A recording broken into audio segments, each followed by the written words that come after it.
الرجيم بسم الله الرحمن الرحيم يا أيها الذين آمنوا أطيعوا الله وأطيعوا الرسول وأولي الأمر منكم فإن تنازعتم في شيء فردوه إلى الله والرسول إن كنتم تؤمنون بالله واليوم الآخر ذلك خير وأحسن تأويلا صدق اللہ العظیم۔ اچھا، اولو الامر کا معنی ہوتا ہے امر والے، حکم کرنے والے۔ اولو الامر سے مراد کیا ہے؟ اللہ تعالیٰ نے کس کو اختیار دیا ہے؟ اللہ فرما رہے ہیں اولو الامر۔ اولو الامر میں مسلمان حکمران شامل ہیں جو دین کی سمجھ بوجھ رکھتے ہیں۔ اولو الامر میں علماء راسخین شامل ہیں جو دین کی سمجھ رکھتے ہیں اور دین کو انہوں نے بڑا سمجھا ہے۔ اور بعض لوگوں نے کہا ہر وہ آدمی جس کو اللہ نے کچھ لوگوں پر اختیار دیا ہو، جیسے کہ باپ کو بچوں پر اختیار اللہ نے دیا ہے، شوہر کو بیوی پر اختیار دیا ہے، آقا کو غلام پر اختیار دیا ہے، استاد ہے شاگردوں پر اختیار رکھتا ہے، محلے کا بڑا ہے، لوگوں نے اس کو بڑا بنایا، وہ محلے پر اختیار رکھتا ہے، ہمارے علاقے کا ناظم ہے، صوبے کا وزیر اعلیٰ ہے، گورنر ہے۔ ہر وہ بندہ جس کو اللہ نے اختیار دیا ہے وہ اولو الامر میں داخل ہے۔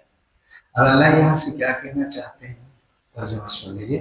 یا ایھا الذین آمنوا، اے ایمان والو، اطیعوا اللہ، اللہ کی اطاعت کرو، واطیعوا الرسول، رسول اللہ صلی اللہ علیہ وسلم کی اطاعت کرو، وَأُولِي الْأَمْرِ مِنْكُمْ، اور جو صاحب اختیار ہے ان کی اطاعت کرو۔ فَإِن تَنَازَعْتُمْ فِي شَيْءٍ، اگر تمہارے درمیان کسی بات پر جھگڑا ہو جائے، فَرُدُّوهُ إِلَى اللَّهِ وَالرَّسُولِ، تو اس جھگڑے کو اللہ اور اللہ کے رسول کے سامنے پیش کرو۔ اگر تم اللہ پر اور آخرت پر ایمان رکھتے ہو تو یہ کام کرو۔ ذَلِكَ خَيْرٌ، یہ تمہارے لیے زیادہ بہتر ہے، وَأَحْسَنُ تَأْوِيلًا، اس کا انجام بہتر ہے، اس کا انجام بھی بہت اچھا ہے۔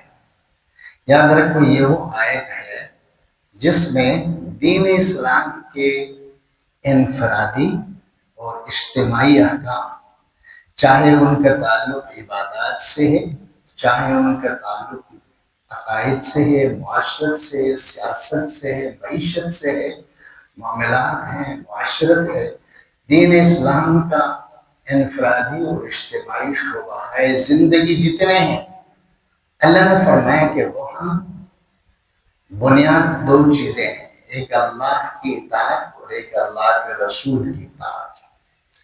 گویا کہ دین اسلام کے بنیادی جس سے ہم مسائل کو، جس سے ہم زندگی کے احکامات کو نکال سکتے ہیں، وہ اصل میں اللہ اور اللہ کے رسول کی اطاعت ہے۔ یعنی اللہ کی اطاعت سے مراد کتاب اللہ ہے، اللہ کی کتاب ہے۔ اطاعت رسول سے مراد سنت رسول صلی اللہ علیہ وسلم ہے۔ ہمارے دین کی بنیاد قرآن پر ہے، ہمارے دین اسلام کی بنیاد حضور صلی اللہ علیہ وسلم کی سنت پر ہے۔ قرآن و سنت کی اطاعت کو اللہ نے یہاں ضروری قرار دیا ہے کہ دین اسلام کا کوئی عمل اللہ اور اللہ کے رسول کی اطاعت سے ہٹ کر نہ ہو۔ اور پھر اللہ تعالیٰ نے یہ فرمایا کہ اولو الامر، اللہ کی اطاعت ایک مستقل اطاعت ہے، حضور کی اطاعت ایک مستقل اطاعت ہے، لیکن اللہ نے ساتھ فرمایا اطیعونی، کہا تم کو تابع کر کے وَأُولُو الْأَمْرِ مِنْكُمْ، اور جو تمہارے صاحب اختیار لوگ ہیں ان کی بھی اطاعت ضروری ہے۔ اللہ نے اولو الامر کی اطاعت کو پہلے دو اطاعتوں پر چھوڑ کر بات کی ہے۔ اس سے معلوم یہ ہوا کہ کوئی حاکم وقت، کوئی عالم، کوئی مفتی، کوئی قاضی، کوئی چیف جسٹس، کوئی اختیار رکھنے والا آدمی اگر کوئی حکم دے تو اس کا حکم قرآن و سنت کے مطابق ہونا ضروری ہے۔ اگر اس کا حکم قرآن و سنت سے ٹکرائے تو پھر ہم اس کے حکم کو لینے کے لیے مجاز نہیں ہیں، ہم اللہ اور اللہ کے رسول کی ہی اطاعت کریں گے۔ نبی کریم صلی اللہ علیہ وسلم نے ایک دستے کو ایک علاقے کے لوگوں کی اصلاح کے لیے بھیجا۔ حضرت عمار بن یاسر رضی اللہ تعالیٰ عنہ، جس کے دین اسلام کے لیے بڑی خدمات ہیں، ان کو اللہ کے نبی نے امیر بنایا۔ خالد بن ولید مامور بن کے ان کے ساتھ گئے۔ اس علاقے میں جب پہنچے تو وہ لوگ بھاگ چکے تھے، وہاں نہیں تھے۔ ایک گھرانہ تھا، وہ گھرانے والے حضرت عمار کے پاس آ کے مسلمان ہوئے تو حضرت خالد بن ولید لڑ پڑے، ان کے ایمان کو تسلیم نہیں کیا اور حضرت عمار بن یاسر سے لڑنے لگے، جھگڑا کرنے لگے، اونچی آوازیں ہو گئی۔ تو حضرت عمار نے روک دیا، کہا کہ یہ مسئلہ لے جاتے ہیں اللہ کے نبی کے پاس کہ میری بات صحیح ہے کہ آپ کی بات صحیح ہے۔ میرے پاس آ کے ایک بندے نے کلمہ پڑھا تو میں اس کے کلمے پڑھنے کے بعد وہ مسلمان ہے، اس کے ساتھ لڑائی جھگڑا ہمارا کوئی نہیں ہے۔ اس پر جو ہے نا دونوں کے درمیان بات لمبی ہو گئی۔ جب واپس مدینہ منورہ میں حضور صلی اللہ علیہ وسلم کے پاس آئی، یہ صحیح بخاری کی روایت ہے، یہ صحیح بخاری شریف کی صحیح روایت ہے۔ حضور صلی اللہ علیہ وسلم کے پاس پہنچے، حضرت عمار بن یاسر رضی اللہ تعالیٰ عنہ فرمایا یا رسول اللہ، معاملہ یہ ہوا، ہم وہاں پہنچے، لوگ چلے گئے تھے، یہ ایک جو نا بھائی بندہ وہاں موجود تھا، اس نے اسلام قبول کیا۔ تو میں نے کہا اسلام قبول کرنے کے بعد اس کے ساتھ لڑائی جھگڑا تو نہیں کرنا چاہیے، اور میں امیر مجھے آپ نے بنا کر لے جا۔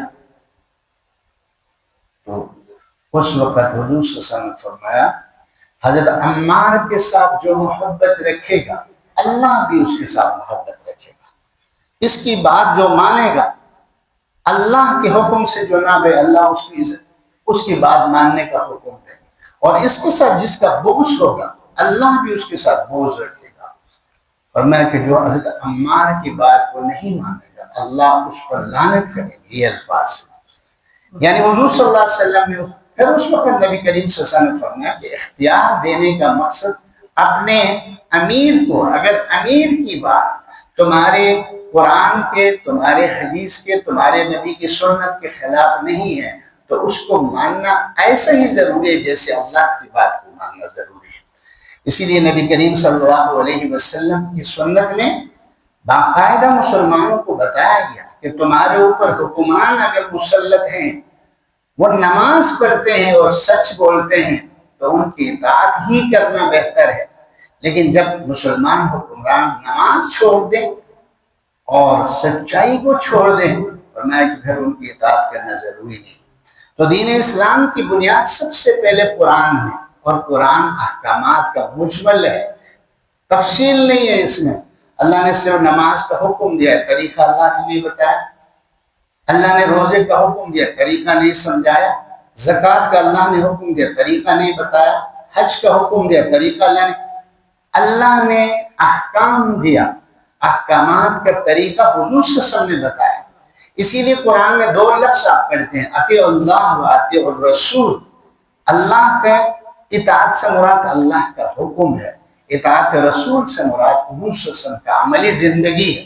ہمارے پیارے نبی صلی اللہ علیہ وسلم نے ان احکامات پر کیا عمل کر کے دکھایا ہے، اس کو سنت کہتے ہیں، اور اس کا دوسرا نام حدیث ہے۔ تو وہ اسلام کی بنیادی جو ماخذ ہے، دلائل ہیں، ان میں پہلی دلیل اللہ کے اطاعت ہے، یعنی اللہ کا حکم قرآن ہے، اور دوسری کیا ہے، حضور صلی اللہ علیہ وسلم کی سنت یعنی حدیث ہے۔ ان دونوں چیزوں کے ہوتے ہوئے پھر تیسری چیز کی ضرورت نہیں، لیکن اگر کہیں ایسا ہو جائے جیسے اللہ نے فرمایا کہ بادشاہ آپ کے ہیں، صاحب اختیار لوگ ہیں، باپ اپنے بچوں کو حکم دے، شوہر اپنے بیوی کو حکم دے، آقا اپنے غلام کو حکم دے، تو اس صورت میں دیکھنا ضروری ہے کہ اس کا دیا ہوا حکم اللہ کے حکم کے ساتھ ٹکراتا تو نہیں ہے، اس کا دیا ہوا حکم حضور صلی اللہ علیہ وسلم کے حکم کے ساتھ ٹکراتا تو نہیں ہے۔ اگر اس کا حکم اللہ اور اللہ کے رسول کے مرضی کے مطابق ہے تو ہم اس کی اطاعت کرنے میں کوئی نجائز نہیں، جائز ہے۔ لیکن اگر وہ ٹکرائے اللہ کی کتاب سے، وہ ٹکرائے حضور صلی اللہ علیہ وسلم کی سنت سے، تو پھر اس کو قبول کرنا ضروری نہیں ہے۔ ہم اس کو قبول نہیں کریں گے۔ اسی لیے اللہ تعالیٰ نے اس کے ساتھ یہ فرمایا میرے بندو اگر اللہ کے رسول اور صاحب اختیار لوگوں کی اطاعت کرنے کے بعد بھی کوئی جھگڑا ہو جائے پھر اس صورت میں اولی الامر کی طرف نہیں جاؤ گے، صاحب اختیار لوگوں کی طرف نہیں جاؤ گے، اس وقت اس پورے مسئلے کو قرآن و سنت پر پیش کرو۔ اب جب قرآن و سنت پر پیش کریں گے تو یہاں دو مسئلے پھر نکلیں گے۔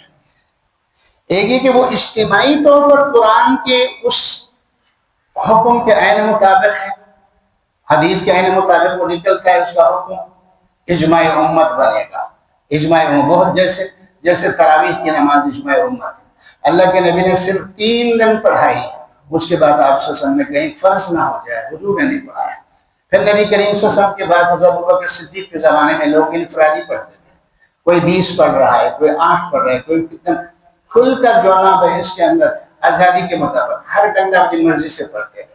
حضرت عمر کے زمانے میں باقاعدہ اس کے اوپر اجماع منعقد کیا گیا، اور اس اجماع کے بعد تراویح کو جماعت کے ساتھ جو ہے حضرت عمر نے 20 رکعتوں کے ساتھ اس کو قائم کیا۔ اب یہ ایک اجتماعی مسئلہ بن گیا اور اس کے اوپر صحابہ کرام کی رائے آ گئی۔ اب یہ قرآن و حدیث کے مخالف بھی نہیں ہے، لہٰذا اجماع یہاں سے نکلے گا۔ اور بعض مرتبہ یہ ہوگا کہ بھائی صریح حکم قرآن میں بھی نہیں ہوگا، صریح حکم حدیث میں بھی نہیں ہوگا۔ مثلا انگور کی شراب کو اللہ نے حرام قرار دیا، باقی جو دوسرے جو ہے نا پھل فروٹ کی شراب کا کیا حکم ہے؟ تو اب اس کے لیے ہم کہیں گے جب اللہ نے شراب کو حرام قرار دیا ہے نشے کی وجہ سے، تو جس شراب میں بھی نشہ آ جائے، چاہے وہ کھجور کی شراب ہے، چاہے وہ جو نا اور کسی پھلوں کی شراب ہے، تو وہ سارے کے سارے شراب کے حکم کے اوپر قیاس ہو کر جو نا ان کو حرام قرار دیا جائے گا۔ تو 4 دلیلیں بنتی ہیں، کتاب اللہ، سنت رسول اللہ، اجماع امت۔ اجماع امت میں سب سے بڑا اجماع صحابہ کرام کا ہے۔ صحابہ کرام جب کسی بات پر جمع ہو جاتے ہیں تو ان کی بات کا وزن قرآن و سنت کے برابر ہو کر رہ جاتا ہے، اگر وہ قرآن و سنت کے خلاف نہیں ہے۔ ٹھیک ہو گیا۔ اور اس کے بعد جو علماء کرام مسائل کو اخذ کرتے رہے، فقہا انہوں نے قیاسی مسائل بھی ہیں، قیاسی مسائل کی وجہ سے، یعنی ایک علت کسی حکم کے اندر ہے، وہ علت اور سبب کسی دوسری چیز کے اوپر بھی ہو، جیسے میں نے بتایا شراب میں نشہ ایک علت ہے، اس نشے کی علت کو ہم نے دیکھا کہ وہ ہر قسم کی شراب کے اندر ہے، تو ہم نے جس طرح شراب حرام ہے اسی طرح جو نا بھائی کھجور کی شراب بھی حرام ہے، انگور کی شراب بھی حرام، فلاں جس جگہ وہ نشے والی چیز آ جائے گی چیز حرام ہو جائے گی۔ ہیروئن ہے، اس کو پینے کے بعد انسان نشے میں آ جاتا ہے، چرس و بنگ ہے جس کو پینے کے بعد نشہ، جہاں نشہ آتا جائے گا اس کے اوپر حرمت کا حکم قیاساً لگے گا، کیونکہ قرآن و حدیث میں ہیروئن کا ذکر تو نہیں ہے، شیشے کا ذکر تو نہیں ہے، تو ان کے اوپر قیاسی مسائل پہ بنائیں۔ یہ فقہا کا ایک بہت بڑا میدان ہے، اس میدان میں بڑے بڑے مسائل کو لوگوں نے قیاس کے ذریعے کیا، تو اللہ تعالیٰ نے اس کے لیے شرط رکھا، اس قیاس کے لیے، اس اجماع کے لیے اللہ نے شرط رکھا کہ یہ قیاسی مسائل، یہ اجماعی مسائل میرے اور میرے رسول کے خلاف نہ ہو، حضور صلی اللہ علیہ وسلم کی سنت کے خلاف نہ ہو اور کتاب اللہ کے احکام کے خلاف نہ ہو، تو ان کو بھی لیا جا سکتا ہے۔ تو مجموعی طور پر 2 دلیلیں ہیں، قرآن اور سنت، اور ان کے تابع اجماع بھی ہے، ان کے تابع جو نا قیاس بھی ہے۔ یہ تابع ہو کر قرآن و سنت کے مطابقت کریں گے تو ان کی بات کو لی جائے گی۔ اسی لیے امام ابو حنیفہ رحمۃ اللہ علیہ نے فرمایا تھا اگر میری کوئی بات قرآن و سنت کے خلاف ہے تو میری بات کو اٹھا کر ٹوکری میں پھینک دو، تم لوگوں کے اوپر صرف قرآن اور حدیث کی اطاعت اور پیروی ضروری ہے۔ اللہ تعالیٰ نے اس آیت میں ان 3 چیزوں کا ذکر کر کے فرمایا کہ اگر تمہارا اللہ پر اور آخرت پر ایمان ہے تو کوئی ایسی بات نہ ہو جو اللہ اور اللہ کے رسول کے خلاف ہو، اگر نہیں ہے تو پھر اس صورت میں اس بندے کی اطاعت ہمارے لیے ضروری نہیں۔ اللہ تعالیٰ جو نا ہمیں اس کی سمجھ عطا فرمائے۔ تو ہماری زندگی میں سب سے اہم اللہ کی کتاب ہے، سب سے اہم حضور کی سنت ہے۔ اگر قرآن سے بات ثابت ہو جائے، حضور کی سنت سے اس کا عمل موجود ہو جائے، پھر ہم چوں چرا کرنے کی ہمیں اجازت نہیں ہے۔ لیکن بہت سارے دنیا میں ایسے لوگ ہیں جو حدیث کو حجت نہیں مانتے، حضور صلی اللہ علیہ وسلم کی حدیث کو نہیں مانتے، لیکن ان کے لیے مشکل ہو جائے گا پھر نماز کا طریقہ ثابت کرنا، ان کے لیے مشکل ہو جائے گا روزے کا طریقہ ثابت کرنا، کہاں سے ثابت کریں گے؟ اسی لیے ہم کہتے ہیں کہ اللہ نے جو فرمایا ہے من یطع الرسول، جس نے میرے رسول کی اطاعت کی فقط اطاع اللہ، اس نے اللہ کی اطاعت کی۔